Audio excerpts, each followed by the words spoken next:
Okay. Mark 2, 2.0. There you go. Had to reboot the whole system and get it going again. So my apologies to our existing audience. So without further ado, Michael Gray Griffith and Andrena, you're leading the charge. Right. Well, at least we haven't got an echo now, so that's one blessing. I don't quite know what was going on there and that you weren't getting it, but anyway. So welcome back, Michael Gray Griffith. Thank you. It's a bit awkward now because we've covered some things. So you are a documenter for Truth, and you travel. Are you traveling mostly around Australia all the time? Yeah. Yeah, because you've got your coach called Florence, I believe. Jeff put after my mum. Yeah. Oh, is it? Yeah.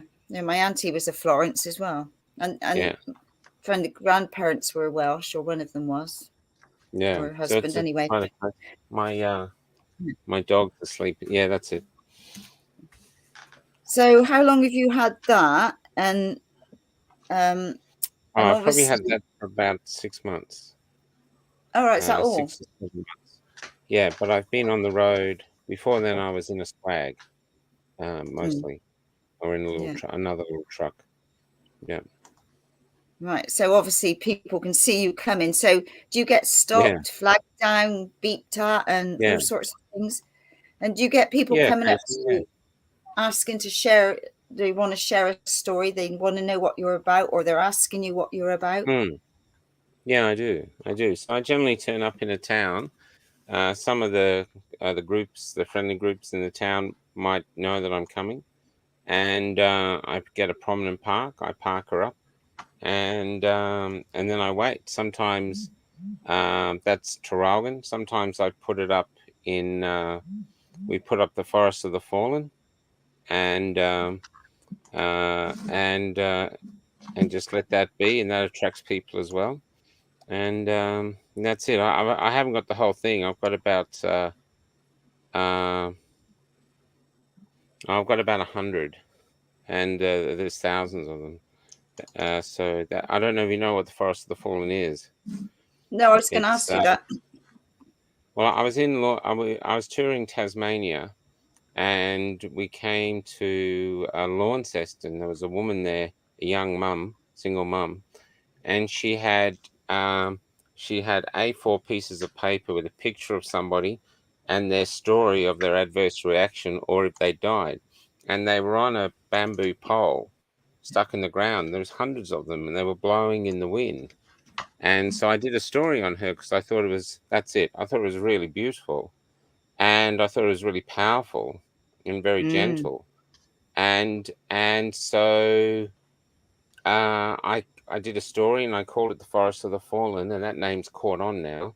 And now there's hundreds of them. Oh, there's about 100 of them all over Australia, and they're going to America and Canada, so other people are doing them.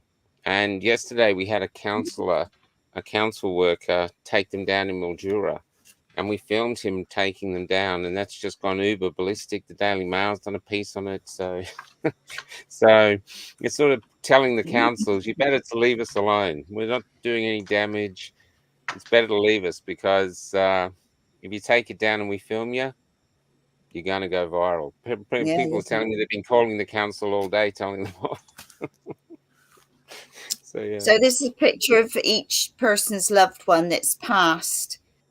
Some are actually just injured. Some it's their own personal story, but it's all their own personal stories, and it comes from a website called Jab Injuries Australia. Right. So that's it. Yeah. Yeah, I know I saw something like that, and I can't remember where it was now, but they had, pictures just going along, and I mean, yeah. Well, it's just an acknowledgement, it's a shrine, really, a people's shrine, So when the council worker takes it down, unfortunately doesn't realise to a lot of people he's actually desecrating the shrine. So sacred space that's been put there. Trouble is that they're not in touch with some of the ways or the people now, are they? That, you know, there's still a big divide in the country or in countries. And this is what we sort of touched on earlier, that through all the different things that have happened, there was a huge divide, you know, between families, friends, and all sorts, all walking different paths. And now, you know, a few years later, it's like, we're not meant to be divided. We're all meant to be together and sharing and caring. And we all need to stand together. We all need to share. We all need to talk.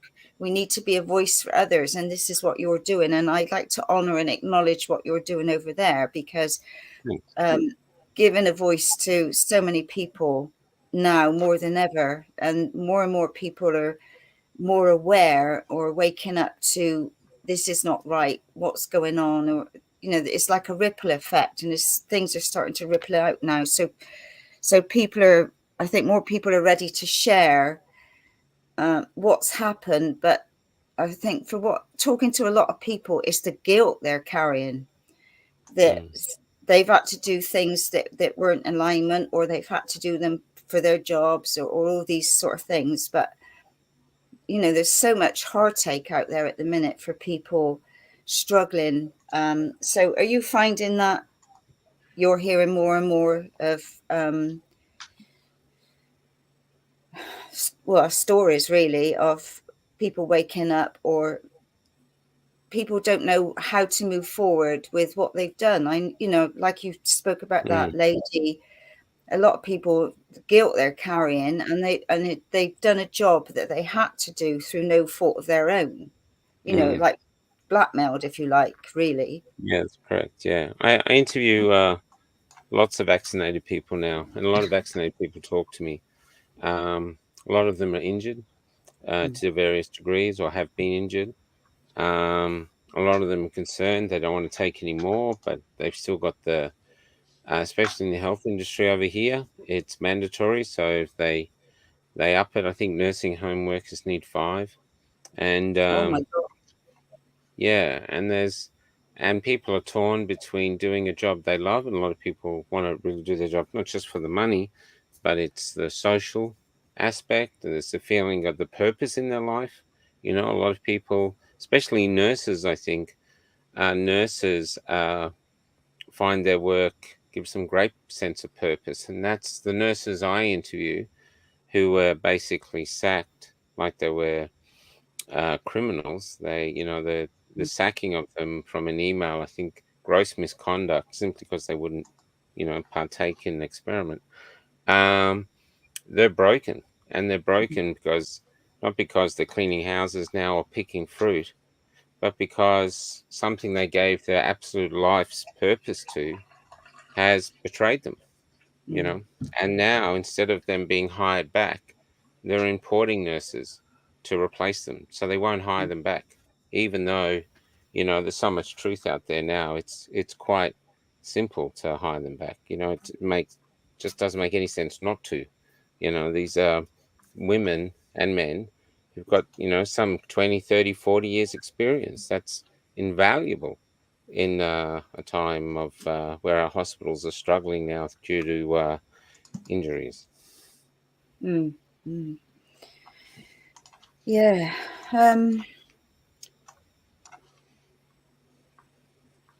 Yeah, so it's like, this is such a heart-wrenching subject, and I know for some, you know, you're touching soul on so many level, and I didn't realize it over in Oz you still got to have all the jabs. So yeah, for a lot of jobs, not just nursing, the governments wash their hands with it, but the businesses have taken it up. Now some are changing, but there's a lot that aren't. Yeah, that's what I was going to ask.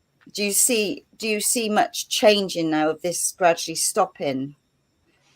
No, I see the those who decided not to comply are doing menial jobs, so they're being divided and being made into second or even third class citizens, where those who complied the fully get the job. So you get employed now, not because of your aptitude, but your level of compliance.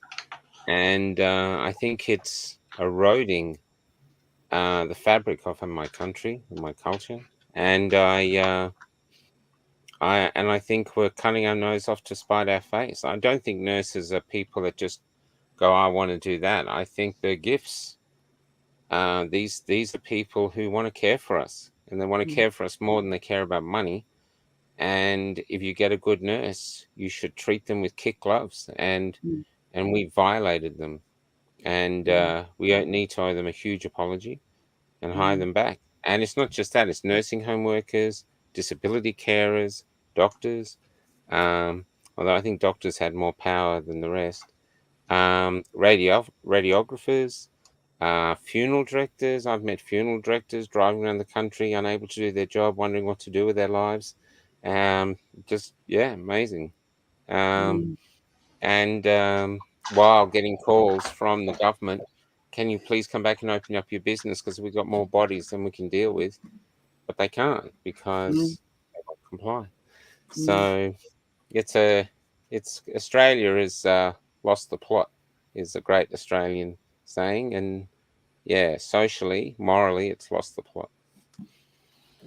I remember a friend of mine.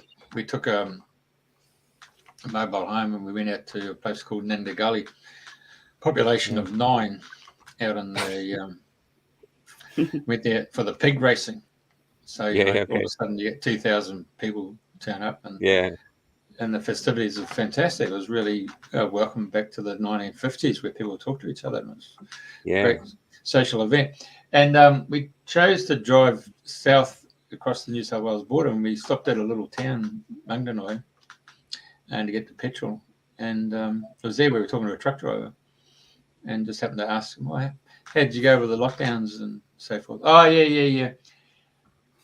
We had to take a jab in order to keep the job, but then we got to a point, something happened in our district, and we all looked at each other and realised no more.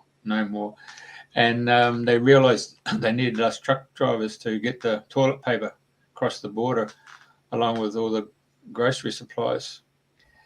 And so I said, all right. And may I ask, what was the match that lit the fire that stopped you guys from taking any more? He said, oh, we had 3 young ladies here in our district. Never before have we seen 3 of these young ladies give birth to stillborn children, and all had the jab. We said, oh my God. So that was in the country community. So that's just me. Just happened to be talking randomly to a complete stranger. So I can understand what I just went through, but for you, traveling around Australia, you're hearing stories left, right, and centre. To me, the biggest thing that's coming out now, it seems to be mental health. Oh, absolutely. Everywhere, people really struggling. And what happened in Australia is one of the greatest crimes was Koshi, when he came out and said, what are you going to do with your unvaccinated family members this Christmas? Now, in Australia, I don't know about in the UK, Andrea, but in Australia, Christmas Day is revered as a day of love. And most families, not all, but most families, even if they don't like each other, grit their teeth, come together, try stick it out for a few hours, and then go away and go, thank God we only do that once a year. But they still do it because of love. But Koshi allowed you now to use fear to not have to do that. And so fear defeated love. And the people who were ostracized from Christmas, it still tears them up when they talk, that the family said you can't come.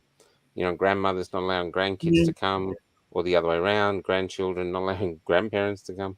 And it's something really broke the heart. And then following that was Anzac Day, did it again. This one was a bit different, I think, but the previous ones. But Christmas was it.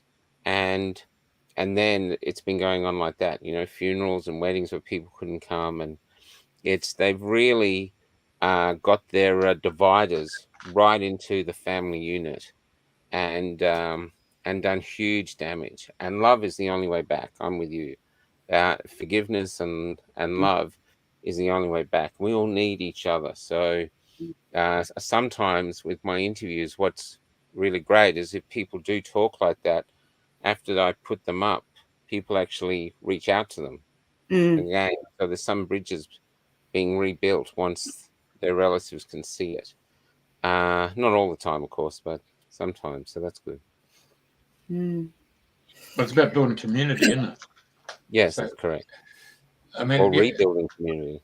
Well, rebuild, yeah. I remember I'm going back into the late 70s, I think the population of Australia was 7 million, and now we're at 24 million. And you've got to say that wasn't from procreation. That's generally people from overseas have just flooded into Australia. The consequence of that is that I remember going to school through all my school years, and you build personal networks through school and then through sport, and your mum and dad who weren't born in that suburb but came to that suburb because it was a cheap form of housing and it was close to the job, so forth. It was through us kids that they ended up meeting other adults and starting to build those bridges. And the other thing about community in those days was you only got a bitumen road if you're lucky, And then what actually happened is that developers came along and built the houses, and they gave you a Hills Hoist, clothesline. But you got your neighbours and all your family members to come and put concrete down for the paths and the driveway. And I mean, how many mothers, young wives, I should say, had sheets hanging up in the windows until such time as the income came in and get themselves some drapes, and then to get the lino on the floor, and but you can see what happened. That's how we got our community, and so it seems to me like that's how we have to progress right this very moment, is to build that community, and perhaps in parallel to what's the existing infrastructure that's out there now, and get groups that come together that, okay, what resources and what knowledge do you share and bring to the table that we can then work together. And I think that's the way forward in this situation. Yeah, I call it, I've been telling people when I go around that whatever is happening, whoever's behind it, they have an agenda, they have a plan. And I don't think all of us are in the plan, but it's like taking us somewhere that we don't want to go. So we have to go in another direction.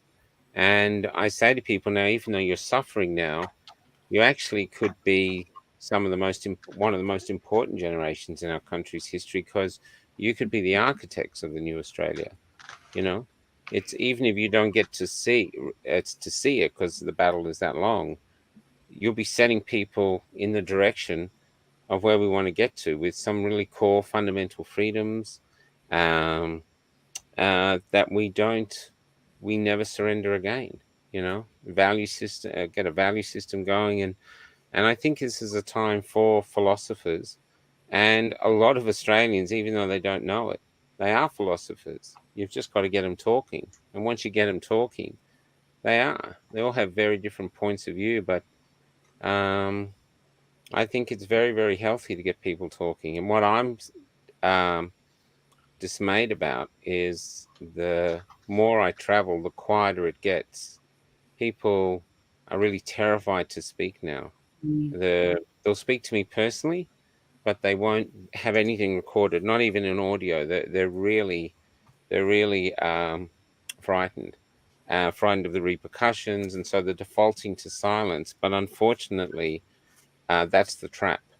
You default to silence, and what you do is you're going to enslave yourself, your children, and chances are their children.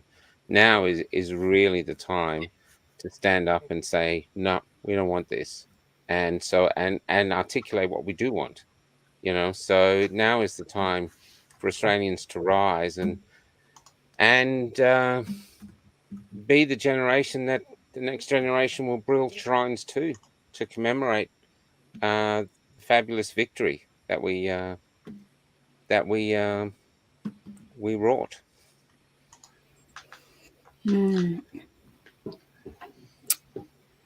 How do you see us all moving forward from this point onward now? What advice would you give to people, or you are giving to people?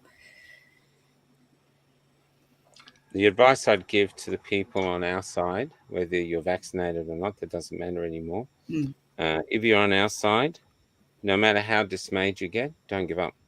Just do not give up. If you want to have a sulk for a day, sulk, but otherwise get up and don't give up. Use cash. If stores refuse to use cash, refuse to use those stores and let them know. And just basically, and there's lots of ways to do it. I've got lots of friends, especially who are really good at it. They start a conversation and they go things like, "Oh, I've just had a friend. I can't believe it. She's got myocarditis. Can you believe that?" And then suddenly that gets other people talking, and so they plant seeds of doubt, and I think that's definitely the way. I also think it's a time to look deep into yourself, because the soldiers that went to World War I, World War II, and the other wars. Now, forgetting what the wars were actually about, because that's questionable. But the boys themselves thought they were going to fight for our freedom, and they went and they suffered, and they knew they were going to suffer, and they embraced the fact that they were, because they were given great purpose to their lives. Now is the time for us to suffer. We've had a very easy generation. We wanted something, we just got it off a shelf. If we didn't like it, we gave it back. We've all got a bit chubby. We've all got a bit mind-numbing on the stupid shows that we think. We've all felt a bit lost because we've actually wondered, what's the purpose of our lives?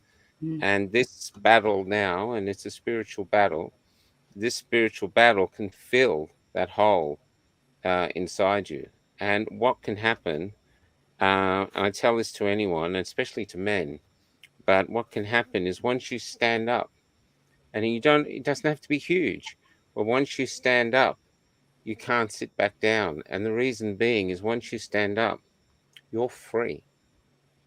You sit back down again, you're a slave. So once they stand up, it's very, very rare. In fact, I haven't met any that have sat back down. So that's what we have to do. We have to actually become the heroes of this era, and not a shameful stain in history. It's our choice. When we were kids and that, we all lined up at high school, and we all got our TB shot. And I remember when a young kid there climbing over a fence and got this big cut through my bloody knee. So I had a tetanus shot. Yeah. And then when I went to Brazil, I had to go and get yellow fever shot. Same.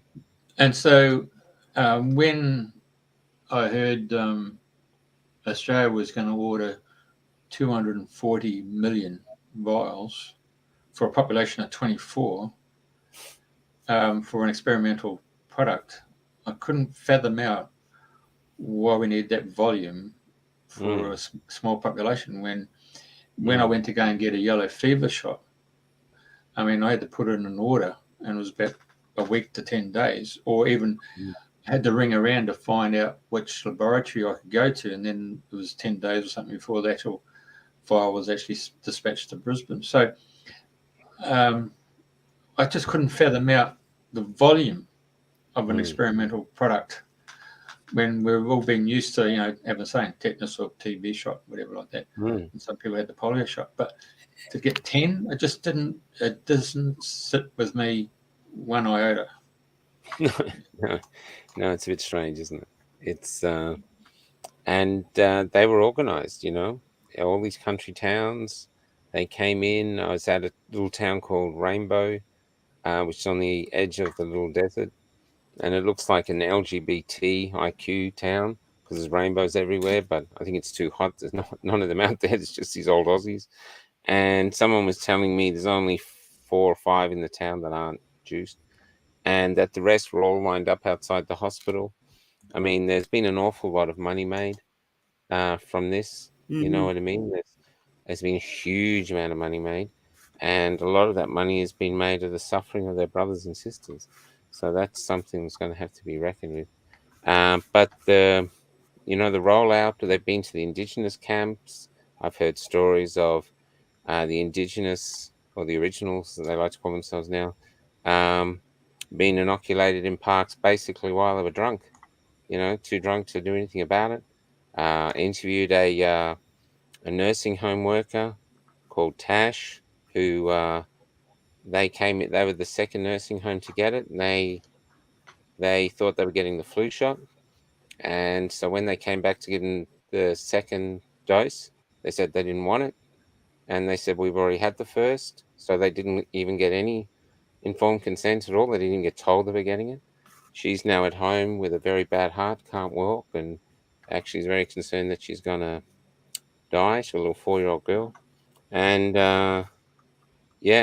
there's carnage out here. There's like a tsunami of fear has swept over the whole country. Everyone's gone silent to prepare and hold on for the next one coming. And there is carnage, social carnage, physical carnage, spiritual carnage. And amongst it all, there are these incredibly brave Australians, a lot of them grandmothers, but there's a lot of men joining them now.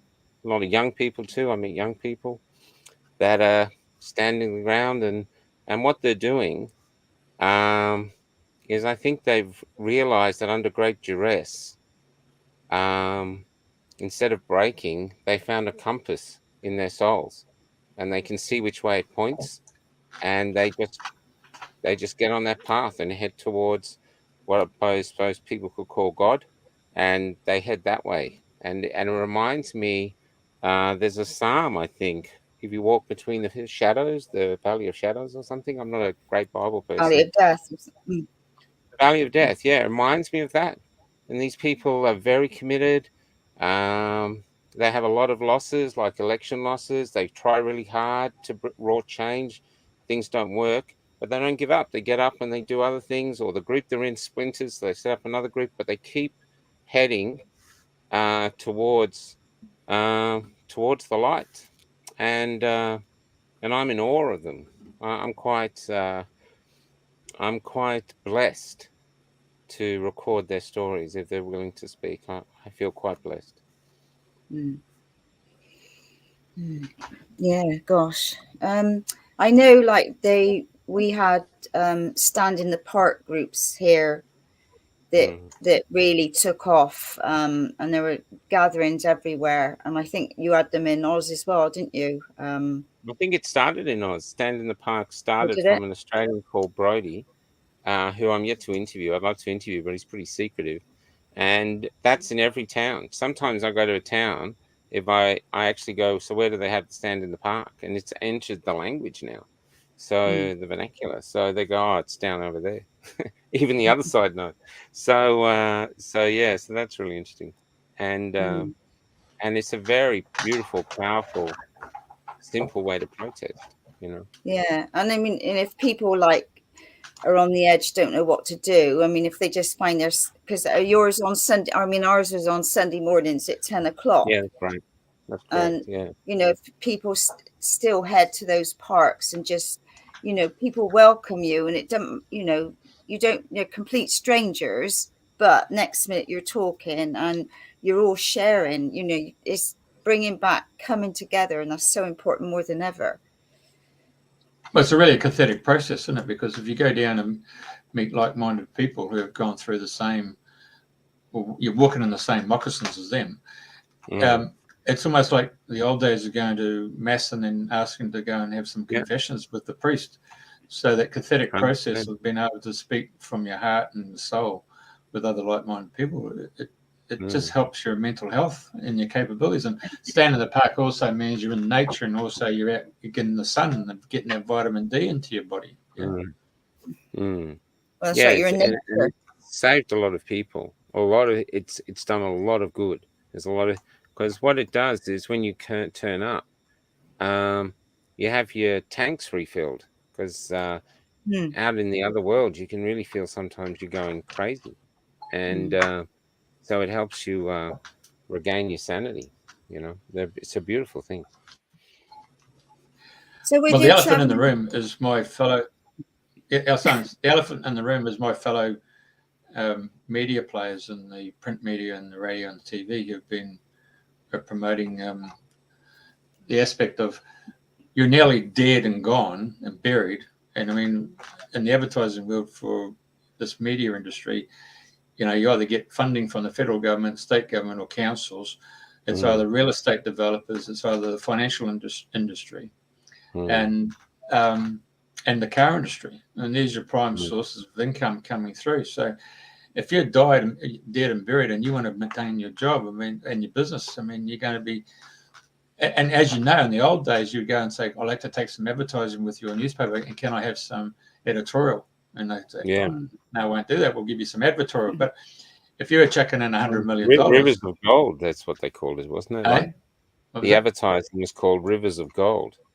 Of course it was, yeah, but that all dried up. So, and as a result, now you're seeing someone throws in $100 million from the federal government. I mean, you're going to get advertorial, aren't you? That's right.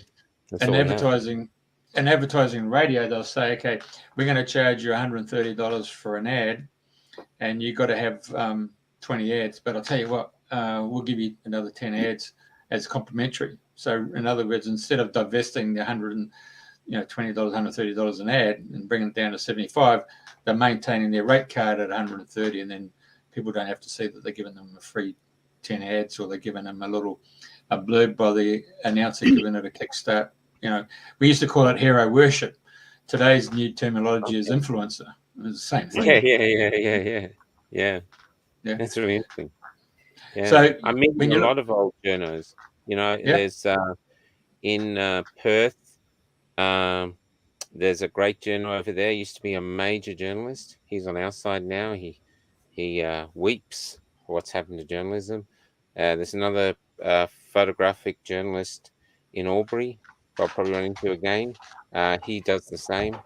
Just his heart breaks when he thinks of what's happened to journalism. And I saw the death of journalism in Australia. I sent you a picture through of the armored vehicle.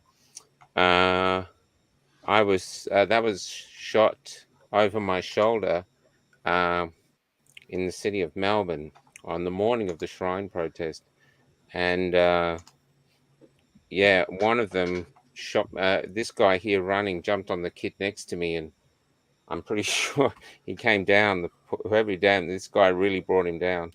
And behind them there was a load of cars. There was loads of them, and they weren't asking questions. They just opened fire, jumped on people, and opened fire with rubber bullets. So I got one of them shot me in the hand and broke my hand. But further down the street, I came across a Channel 9 or Channel 7 news reporter. I don't know who. It was a woman with blonde hair and a mask on, and she was looking at the camera, and the cameraman was looking at me, and he was weeping because and not just because of what I was doing, but these guys were behind them shooting Melbournians, and I was begging them. I showed them my hand. I was begging them, saying, they're shooting our children. Just turn the camera. And people say, oh, they'd lose their jobs. But if there was 1% of a journalism in either of them, if they turned the camera, they would have had a Pulitzer Prize winning shot. But they just ignored it. And then in the evening, they were calling us fascists and Nazis. That's what these people did. They saw what I saw, and they went back and they lied. It's unbelievable. And eventually they stopped because an Instagram video came out, and there was a young man who was bleeding profusely from his head. And the story was that he'd been killed, but he hadn't. And we're aware of where he is now. I haven't talked to him, but a colleague of mine has.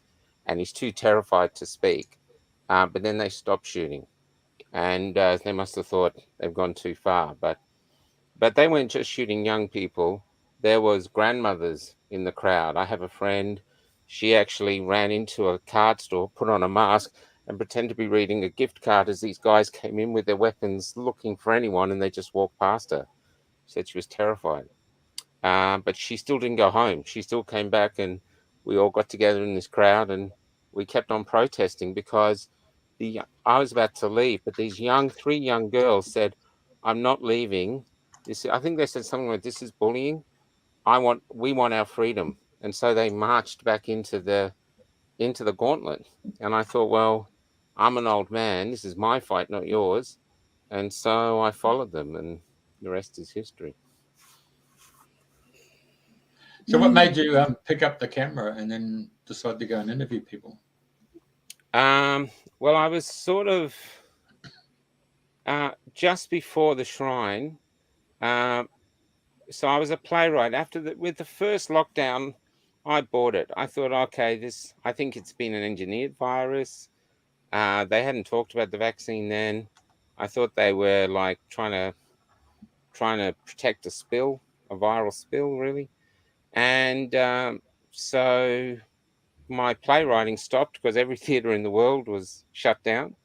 So I wrote my first novel, and the four of us, my kids and my partner, we were living above a shop, and we just hunkered down like everybody else. It was an experience. It was actually quite exciting initially because you thought, "Whoa, I've never been through this." Are we going to die everywhere? But then, I mean, it was 200 and something days. I mean, it just went insane, and it very quickly became clear that it was there was BS. And then when the lockdown opened again, the theatres opened, and we were allowed to go back. And we actually did a short tour of one of my plays called The Magnolia Tree. And on our last gig, which was in Bairnsdale, I think, they said, "Oh, they're going to lock us down again tonight at midnight." So we did our play. We weren't allowed to leave the stage to meet up with the audience.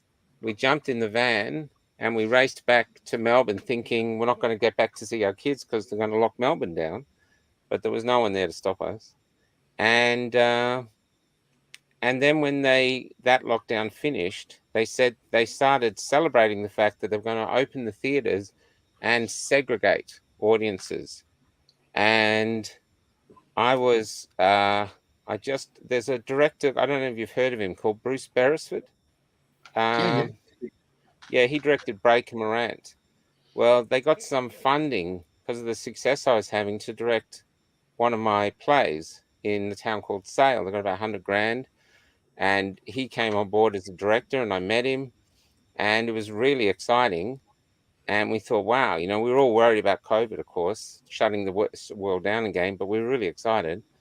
And then they said they were going to segregate audiences, and I made an announcement that my theatre company will never play to segregated audiences ever. It's a cancer of the culture's soul. I saw the Mandela Days, and I'm not gonna participate. And I got cancelled. And so they actually got up hate pages, other playwrights and actors and directors. They had pages on Facebook of just hate about me, saying mentally deranged and all this other stuff. That's McCarthyism, isn't it? Yeah, in yeah. The United States. Yeah. But on the same day, I could see what had been happening with lockdowns, that freedom of speech was under attack. People were being censored like crazy. So on the day I made that announcement, I set up Cafe Lockdown, it was called then, basically to just defend free speech. I thought, I'm an old man. I'm just going to do something. I've got to do something. I can't leave the house. I'm going to defend free speech by talking freely for an hour a day and getting anyone on, just like this, who will join me and talk freely. We'll defend free speech by exercising it. And I had no idea where that show would take me. I didn't think I thought maybe it'd last a couple of weeks if lucky. But instead, it's basically, I have a saying that beyond my dreams lay a destiny. Who knew? And now I'm still in the current of that destiny. I might end tomorrow, might go on. I don't know. So I just follow it. Yeah, I just try to keep up. Yeah. And your family's still with you, or what's happening there? My family's in Melbourne, and so mostly my kids are grown, and it's I was for a while I was with my colleagues Cret and Wendy when we did the really big trip around. We went every 115 days on the road, and most of that in a swag, or if people would lend us a spare bed or a couch. It was really community driven, and that was incredible. Interviewing, I think we had 1 or 2 days off. We would just go and get up, drive to the next town, all these remote towns, interview people. I think the record was 15 interviews in a day, and we just get them up, move on to the next town. And at one point, I remember looking at my phone and going, wow, because I had a camera and all the equipment, but I threw it away because it was just easier to use my phone. And at one point, our Facebook page, before they shadow banned it, was reaching 5.6 million people a month. And just from letting Australians speak. We were constantly getting censored, and then we got heavily censored. Now people have to actively go to my page to see the lives because we're so heavily censored, you know. So, and we get threats all the time, they're going to take us down. And all I'm doing is letting Australians speak. So if they do, they're just making it very clear to the whole country, the only people that can speak in Australia are the ones that will stay on story and support the narrative. Anyone else, get ready to be censored. That's what will happen. That reminds you of like 1936, with the emergence of the National Socialist in Germany, and of course Joseph Goebbels was the master of propaganda. So obviously, Right. You know, he'd be rubbing his hand in glee to say that it's been taken to another level. Yeah, that's exactly right. That's what we say. So people, when you do the parallels, people freak out and go, "We're not killing people in yet, not now. We're in totalitarian kindergarten." That's where we are. We're currently now with all the cameras, especially this is the same in England, with all the cameras they're putting up, with the way they're getting rid of cash, they are currently building a prison around us, and we're seeing it. And we're not doing anything hoping it'll stop or it'll go away, and it won't. They're actually building our prison. 15-minute cities, this is what they're doing. They're doing it right now while we watch, and then some other idiots support going, "Oh, I'm going to save the planet," but what they're really doing is getting ready to enslave future generations of people. It really is a war on humanity. And so people say, "Where'd you get the energy to keep going?" I go, "I'm a war correspondent. I'm in recruitment. You know, I'm trying to get people to join us by sharing people's bravery. It's a war, and I'm not going to leave this world to my children or the grandchildren I've never met without going down fighting. I'm not doing it." And so that's where I get my energy from. Now, I want to talk about my fellow brothers and sisters in the media industry. When We got another name for them. Well, they're going to be watching the show. I mean, they're going to pick up some pointers there and sort of, okay, well, there's someone illustrating what's going on. The point I was going to make there is that how come they gave so much airtime to a bunch of Indigenous people at the old Parliament House who took the time to burn down the front door, and yet, contrary to that, 1 million Australians just mobilised without any major drum being beat by mainstream media and descended on Canberra and turned up in Canberra. Over 1 million Australians. Why wasn't that on the front page of our TV stations, newspapers, and all that stuff? That's I can't fathom out why my fellow brothers and sisters in the media industry never took on board 1 million Australians of all different ages and all different ethnicity who've come from and seen things over there. Krishna over there, and I think how you pronounce his name, from Romania. And we've seen all these different dictators in Chile and the guys in bloody Cambodia.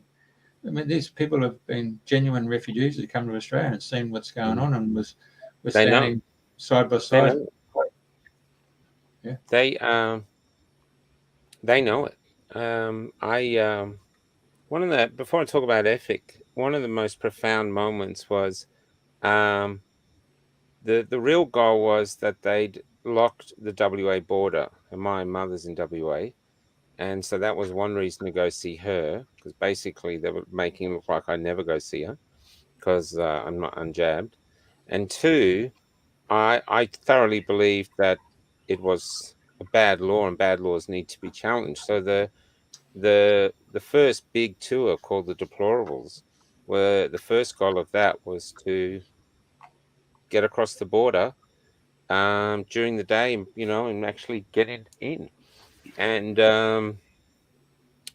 when we were at Nullarbor Roadhouse, which is the last roadhouse before the border, and so the border's in the middle of nowhere near a place called Eucla, border town, and we were at this roadhouse that was very quiet because nowhere near the amount of tourists that are usually there. So you're really in like an outback, you know, you're on the fringe, on the edge of the bush, and there's no trees, there's nothing. It's really a wasteland. And I remember saying to my colleagues, we could be the only unvaccinated people out here for thousands. You know, all these other people are all, because there's no can't be here. And at the last town, Sejuna, which was well over 1,000 kilometers behind us, there was all these refugees from WA who couldn't get back, and so they were trying to live in caravan parks. They were trying to make lives in this Sejuna. So the border is, if you go to the edge of that dark yellow, there's that's there, yeah. There, around about there, yeah. So that's the border. And when we came back to the truck, there was this man in his 30s. He was unshaven. He was it was cold, so he was in an overcoat, and he was living in his van. And he'd come from Perth, and he wanted to know whether he could get across the South Australian border, because he wanted to visit his parents in Queensland who were unjabbed. And then he finally admitted that he was unjabbed, and they were Hungarians, and they'd left Hungary while the USSR was in charge, so they'd escaped communism, perilous journey to get to Australia so that they could give this son, freedom. And here he was in Australia, a refugee himself, unsure whether he could cross borders. It was prophetic. And so the people from former communist countries or totalitarian countries, they know exactly what's going on. They see it. Camp Epic, I was there from the start, really, very early on. I just had to go, and most people I interviewed said they had to come. The police commissioner of the Australian Federal Police said there was only 10,000 there, but in actual fact, I think it'll always be debated. There's definitely close to 1 million, somewhere between 500,000 and 1 million, or maybe over 1 million. I'd never seen so many people, and they came from all over Australia on their own volition. They brought camping gear. They even came from islands like Norfolk Island and Tasmania. They did all these things to get here. And the Friday, I think February the 12th, was where they were turning up en masse. They'd been turning up on Thursday, but Friday, this little this camping ground, this showgrounds, had a traffic jam 4 hours long from morning till night, right past midnight. And people would wait 4 hours to come in, and all the way in, they'd be cheered. It was a whole day where the whole day, everyone was cheering all day for everyone that turned up. And no one wore a mask, and we all hugged each other. And it was, I believe, it was a gathering of people who'd come for the birth of the freedom movement. I believe it was a spiritual event, and everyone who was there, most people agree that it was an absolute spiritual event. And what was happening was, I noticed that there was no journalists. There wasn't even any streamers like indie journalists, and this was a historical event. So I got, on the day before, I got my little camera, and as soon as you came in, I stuck my camera in your face on a Facebook Live, and said, "Where are you from? You know, and what's your name? Where you're from?" And thousands of people were watching this, and I think that motivated other people to come because they saw, "Wow, look, this is something great." So, and it was one of the most extraordinary days of my life. And then I realized, as the camp filled, that the mainstream media was ignoring us. The politicians were ignoring us. The majority of Australia had no idea because those two weren't letting them know. And I realized, who are these people? Who are these people that have come from all over? There's no way that many people would come all that way on their own volition to get the booster. No way, no how, ever. They came for freedom. I had a saying on the day there, because I'm a playwright, I said, once in your life, if you're lucky, if you're incredibly lucky, once in your life, an event like this will happen. And if you're extraordinarily lucky, you'll be there.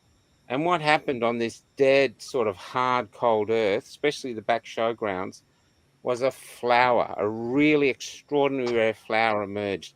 and the petals were Australians, and the fragrance was freedom. That's what happened that day. Magical. Never felt. Kids were playing with each other. Everyone's walking by, friendly, sharing everything.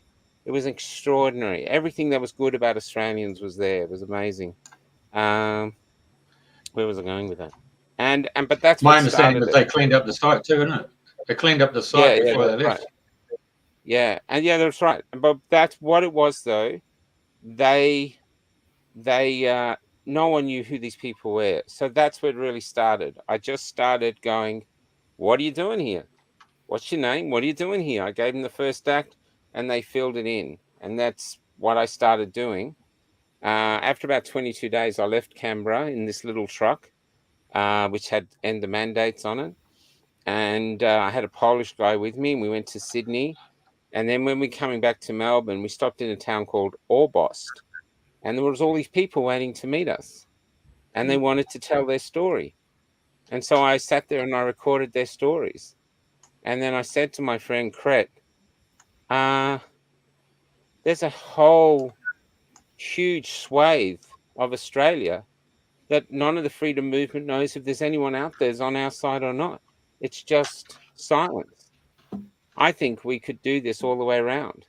And so we got back to Melbourne, changed the things on the truck, and there's only a little 4-cylinder Daihatsu, Kia could only do 80 k's an hour, and a little convoy just followed us, and we didn't even have enough money to get past Adelaide, so we set off purely with our fuel tanks filled with faith, and we had it off, and 115 days later, we returned after circumnavigating the country and interviewing.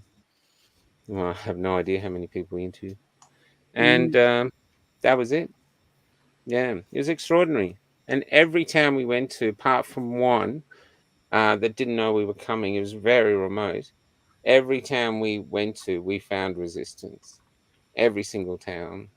So Australia is not for this. There are the ones who are.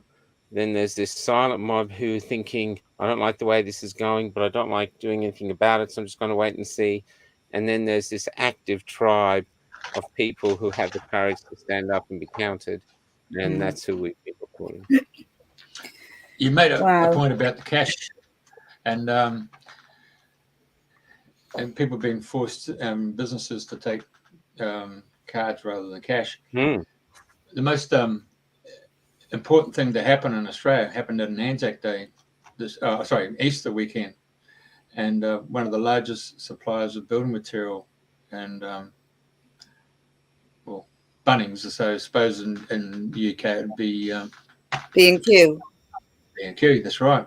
And of course, all their terminals went down and they couldn't receive cards, so they had to revert to cash. I heard that, yeah. So, but then for people who travel out bush, I've always told people when they've rung us up for the international shipping and the trade and the radio type of thing, I said, if you're traveling around in your vehicles, make sure you got cash, because you're going to go into the country communities where there's usually blackouts, and they have to use the old hand fashion pump to pump up the fuel, and they can only take cash. So, and they prefer cash. Cash is still I only use cash. Out here, cash is very popular. And I'm still seeing a lot of people using it. I see a lot of people doing cards too. And I don't mind if you do cards, but we need to keep cash. They want it gone. And yeah. I have seen something recently. It's occurred to me when I've been with people and they've gone to an ATM machine, particularly on the Sunshine Coast. And the particular bank is the National Australia Bank, NAB. And I couldn't believe that they've closed a couple of their branches down on the Sunshine Coast, and it didn't, their ATM machines. Then I come back into my local area and I find my NAB's just closed their branch and their bloody ATM machine. And I'm thinking, well, what's going on with one of the largest 4 banks in Australia for them to go and do all that? Yeah, and that's everywhere. Everyone's talking about it out here in the country. You're trying to find an ATM, good luck, they're closing all the banks, or the banks don't dispense cash. So I don't know what else they're going to do. And that's happening. There's JB Hi-Fi in Mildura, won't take cash. And I think that's something people in Mildura can protest about to stop them. So obviously the big corporations are trialing going cashless in these towns to see if the people will do it. And if they do, they'll bring it to the cities. And there you go, you know. And my only fear with that is I just think you're giving them great power. If we've got digital money, they have great power. I wouldn't be able to do what I'm doing. They'd just shut us down. We wouldn't be able to get fuel. So that's how they'll do it, you know, and they'll justify it. They're already calling us, they call us domestic terrorists over here. So I love interviewing grandmothers, because we have so many powerful grandmothers in our movement. And I go, you know, did you ever think you'd end up reaching your 80s, your 70s, your 80s, even your 90s, and be a domestic terrorist? And they go, I am a domestic terrorist. You know, they embrace it. But they're using it to try frighten people. They're weaponizing the language.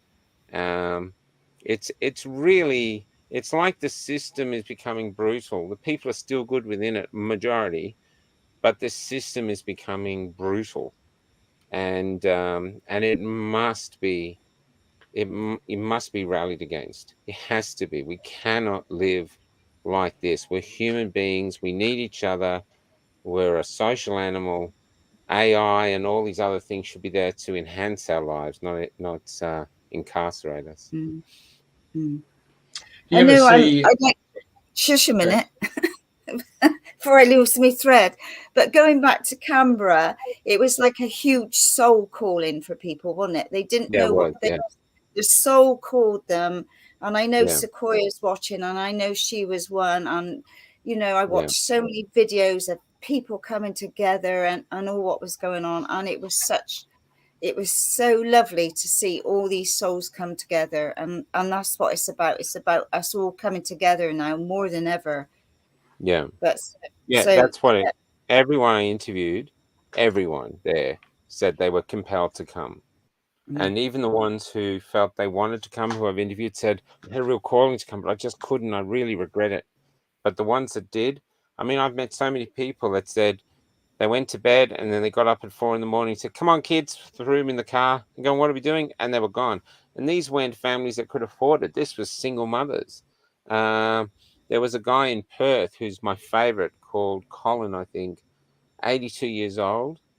Oh, is he? He's 82 years old or something. He's late 70s, 80s, early 80s. His wife had just died, who he adored. He was an SP bookie, so he's always been a bit dodgy. You know, that's how he's made a living.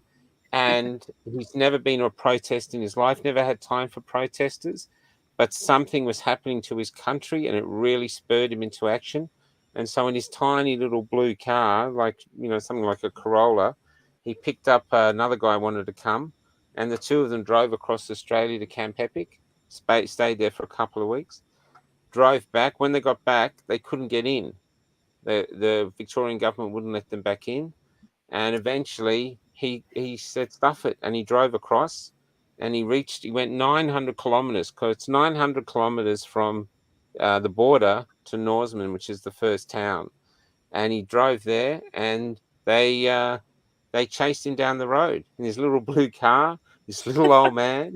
The cops chased him. It was like 6 police cars to arrest terrible domestic terrorists, which is just basically a grieving old man who was grieving for the loss of his life and the loss of his country.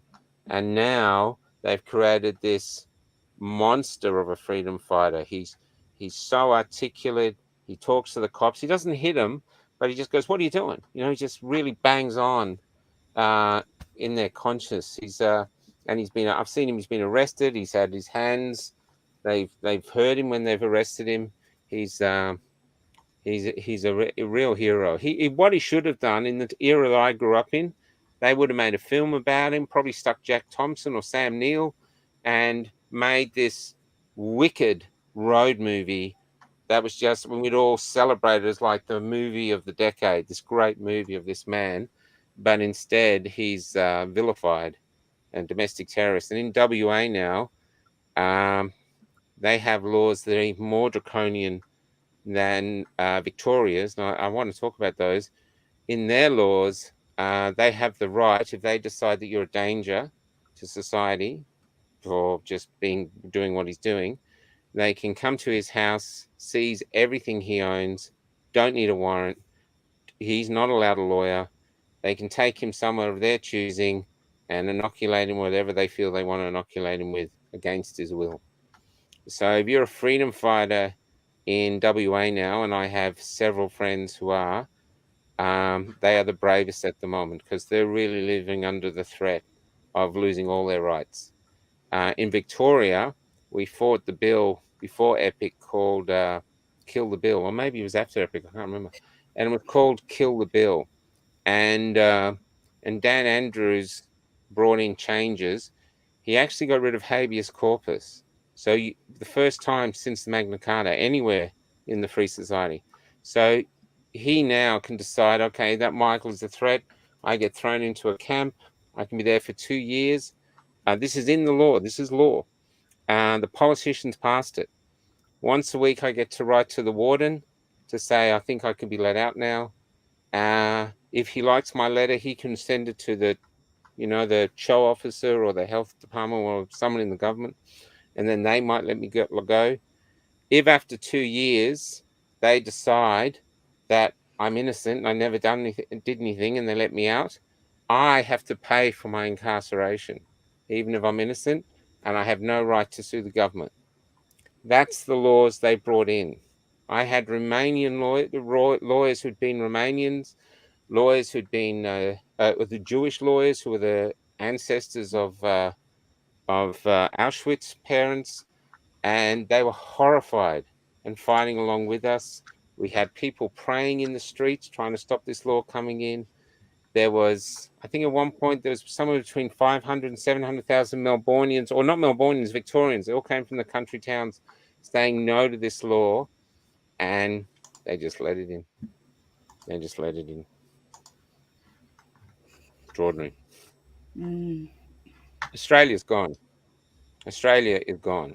It's just a worn poster now of who we used to be. But the days of Paul Hogan's throw a shrimp on the barbie, well, you might as well add throw a shrimp on the barbie and your neighbour under a bus. Australia is gone. There's one town I went to, I can't remember the name of it. It's an Indigenous name, tiny little town.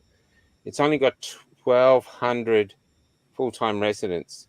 During the lockdown, the one police officer was getting up to 200 calls a day from people in that town dobbing other people in. Really? That's where we've come as a country. Yeah. The thing is, if somebody's house is on fire or something, you call your neighbours for help, don't you? That's right. That's right. I met a hairdresser there in this town. Actually, I won't say the town because I don't want to get her in trouble. I interviewed her, and what she used to do was she lost her business, and she had a mortgage, and she had to survive. So she used to sneak locals into her house because you couldn't get your hair cut. Sneak locals into her house to get a haircut, and if any of the neighbours called the police, if the police came around, she'd hide these locals in her wardrobe so the police would come in, check the place out.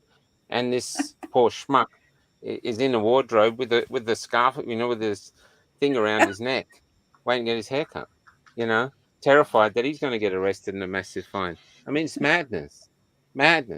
And I had another hairdresser who was working from home, and she told me that the young tradesmen used to come in, and she said it used to break her heart, but they used to sob because under her scissors, they were finally away from their peer groups and their friends and their bosses and the mainstream media.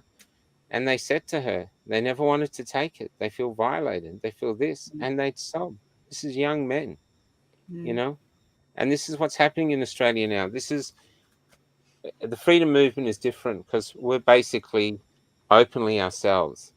But the other side, they have to take who they are and they have to conceal it under a shell that is a socially acceptable shell. And that's how they're going to have to live their lives. And that's how their kids are going to have to live their lives. Otherwise, there could be consequences. So, but the freedom movement, we're basically outspoken, we're ourselves. But the punishment is a lot of us are doing the menial jobs now, cleaning houses. There's so many nurses and other people I've met, highly qualified. They're cleaning houses, picking fruit, working in bakeries at the back and cafes. And they've been devalued by society because they won't jump through hoops. So that's where we are. And so, but myself, I'm 57, taking me a lot of time to find out who I am, and I'm going to go to the grave being who I am. So if I have to go to the grave penniless, well, so be it. But I'm not going to hide who I am behind this government shell. They can go to hell. You know, there's definitely an intelligence behind it, isn't it? When you start looking absolutely. Behind the whole Absolutely. thing. So we've just had 1 million Australians without any beating of the drum through mainstream media. No. Not get inspired to actually uplift themselves, uproot themselves and go down to Canberra. I mean, that shows that there's another intelligence that's on another level again. That's actually, and that's got those people involved in that. So it's almost like we're watching how art imitates life with the Terminator, with the war against the humans from AI. But then I don't know if you actually watched Star Trek, but there's a new current show on Picard season 3.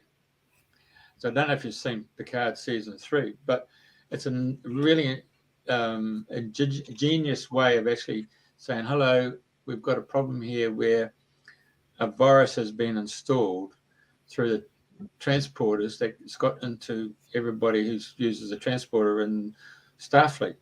And then there's a signal that's beamed from a Borg ship that actually just, boom, straight away turns them into the Borg, futile as, resistance is futile. Oh, my Lord. And so... I know where you're going with this. So Picard has to use a vessel, the Enterprise D, was, team from the previous series, to go there and be the cavalry to actually realize, okay, we've got an issue here, and the only issue we've got to do is look at how to take out the transmitter. Well, the transmitter is in the Borg ship, so they've had to go and take out the Borg ship in order to stop that broadcast. So in terms of the media industry, with radio particularly, in World War II, we saw the Nazis, head out their propaganda on their frequency and beam it out to France and beam it out through Belgium and take it out to the England. And so the English and what you would call ultra, or wasn't that Tokyo Rose another one? Wasn't that? Yeah. But what they have to do is actually find that frequency, and then England's got a amazing big place up at, I think it's Berkshire, just north of London there, and it's got the ability then to broadcast a jamming signal.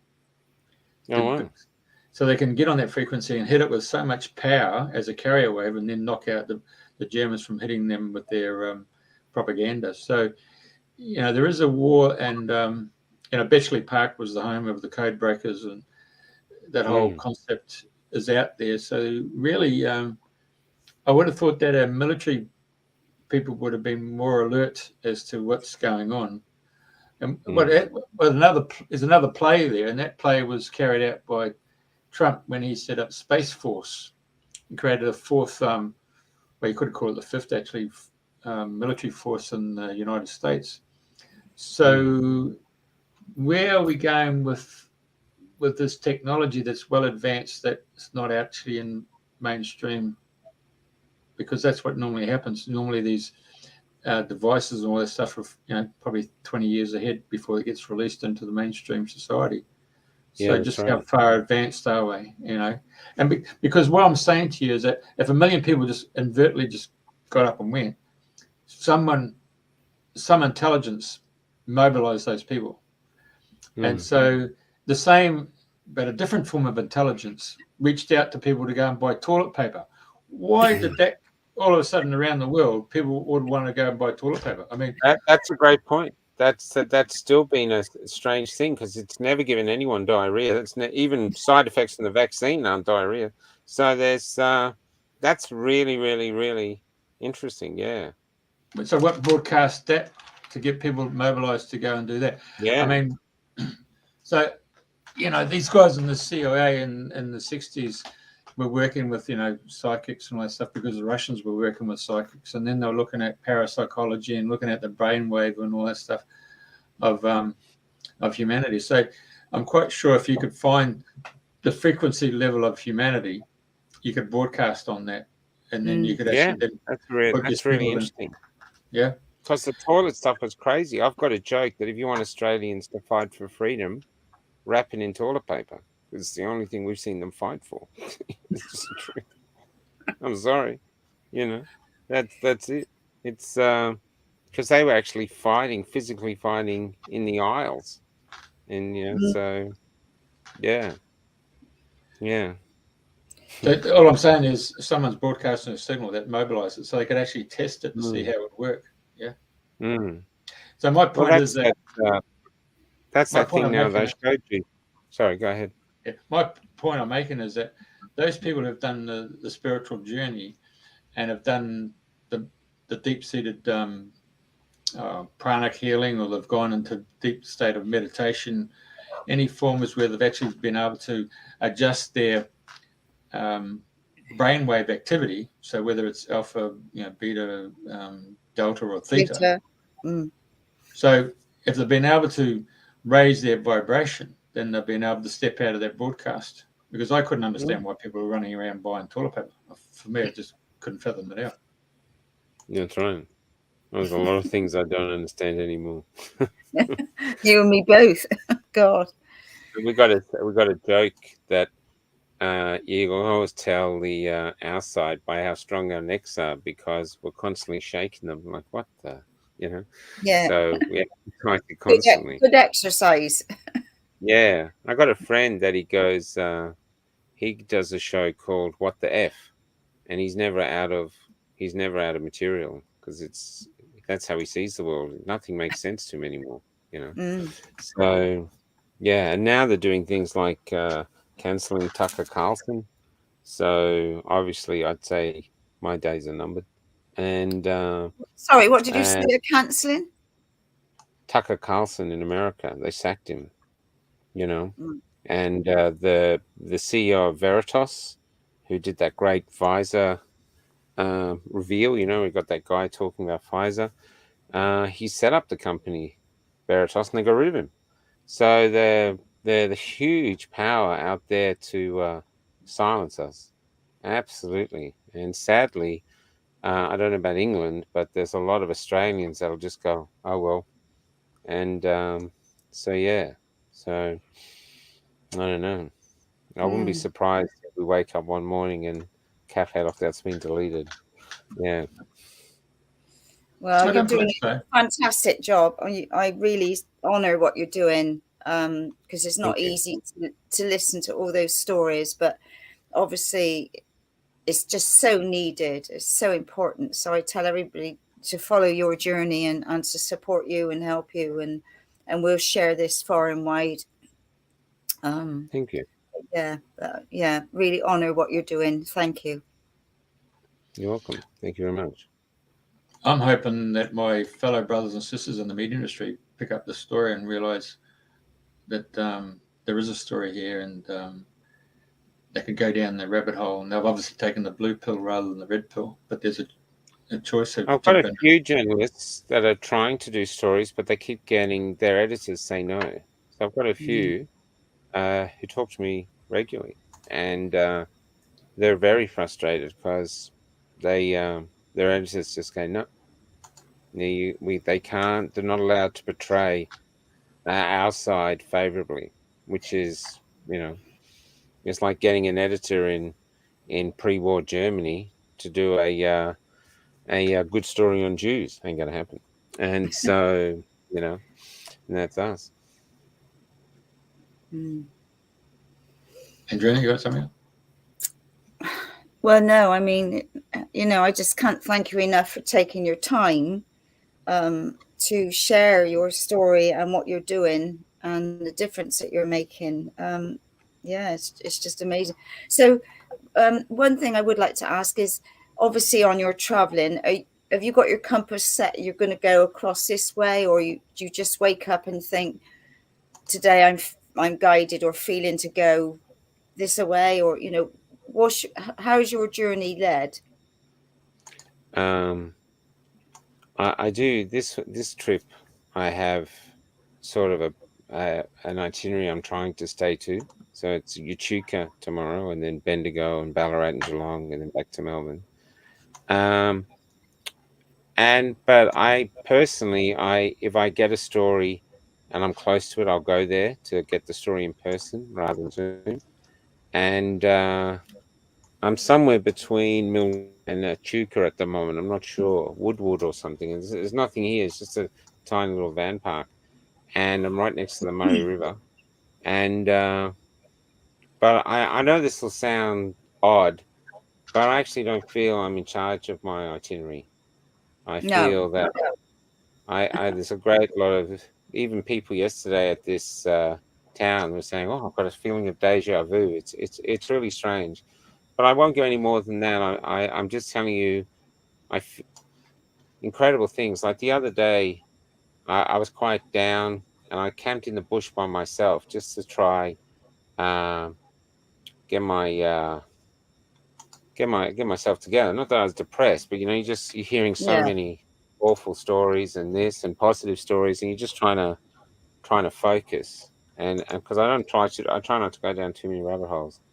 And so I'm way off the beaten track.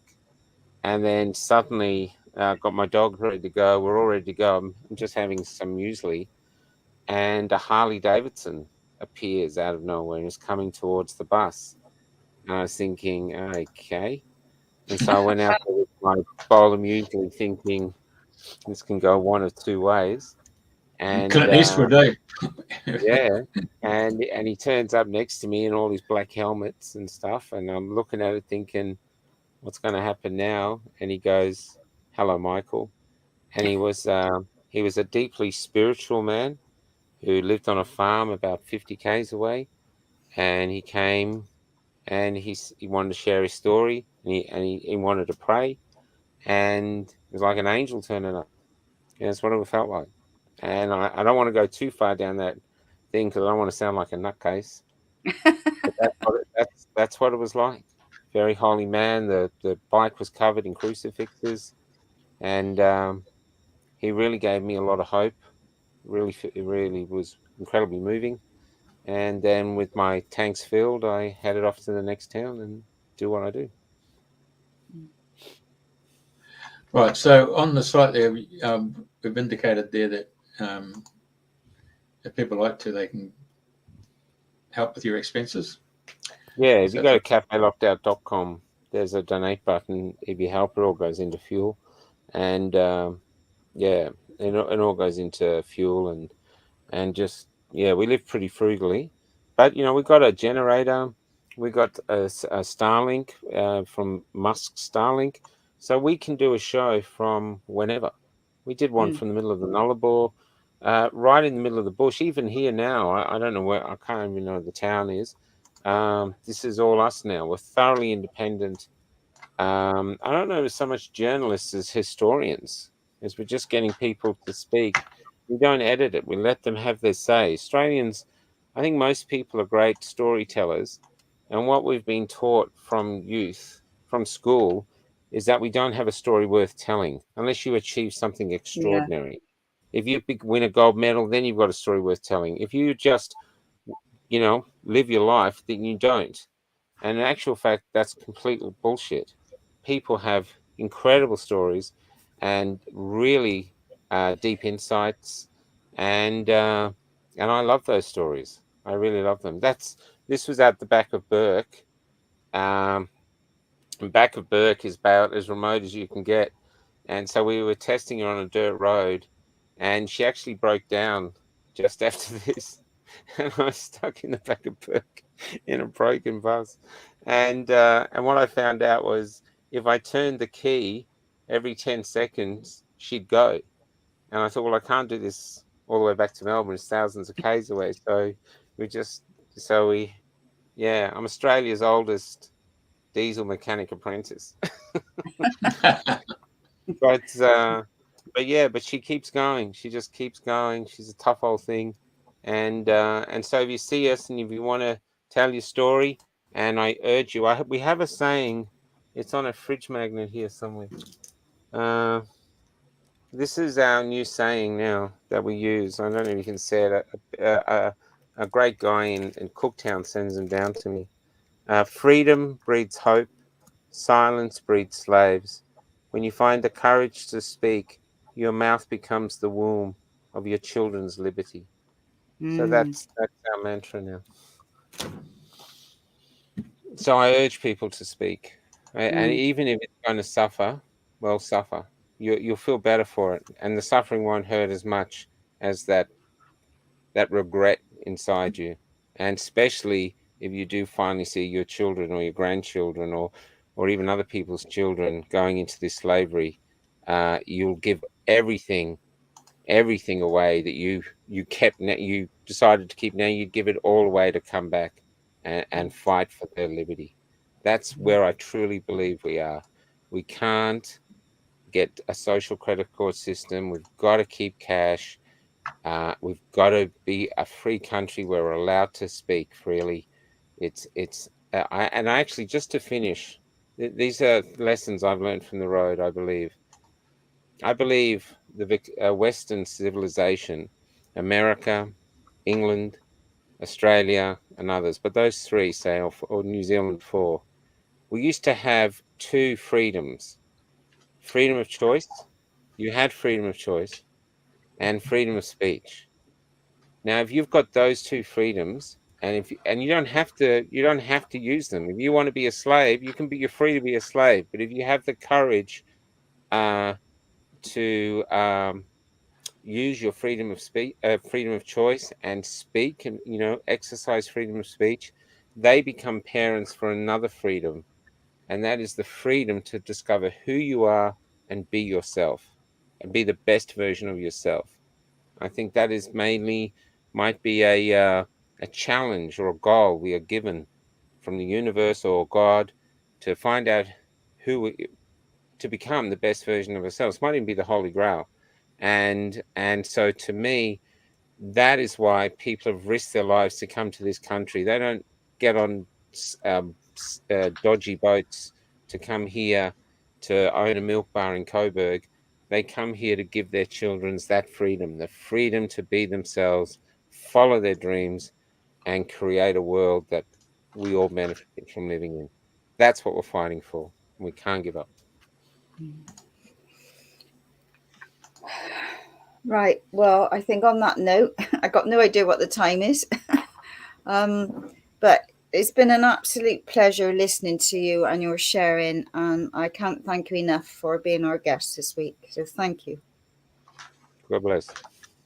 Yeah, God bless to you, Michael. Really brilliant, mate. All right. Remember, folks, send that money across to Michael. This is where's his website? There it is. Hit the donate button. And come along, find me and speak. And on Cafe Lockdown, there's a map that shows exactly where I am. It's I know ASIO's short staffed, so I do their work for them. They can always find me.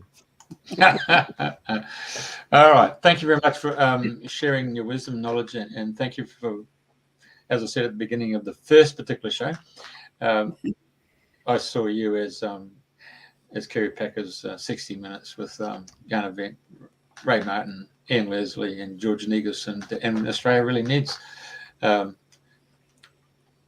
Well, you're the next generation from those 4 investigative journalists, and everybody in Australia was glued to that show. It was fantastic. You really brought out the wisdom, the knowledge, and the understanding, and the truth. And that was the hallmarks of great journalism. And you've carried that. You carried the torch, mate. It's bloody fantastic. That's a huge accolade. I'm not sure I'm worthy of that accolade. That's a huge. I know those people. They're giants. George Negus. Ray Martin Giants, the yarn event. Yeah. So that's really lovely to say. I'm not sure I agree, but it's really lovely. Yeah. No, I've been around long enough to see it. I mean, George Negus, when he was interviewing the Russian guy, Alexei, whatever it is, I can't think of his name now, and he said to him, Alexei, would you like to come and live in Australia? And the guy goes, George, east is east, west is west, but home is always the best. Alexei lives in Australia now. He was actually telling George, excuse me, I've got minders to the left, I've got minders to the right.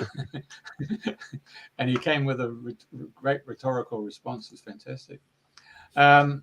Okay, so we'll just put some of those thank yous that are coming up. And of course, those people who have been watching will actually share the show. And of course, Andrena will be able to give you the link too. And yeah. I'll email you the link when we finished. Yeah. Thank you. All right. God bless. Thank you very much for coming on board, Michael. Thank you, everybody. Thank you.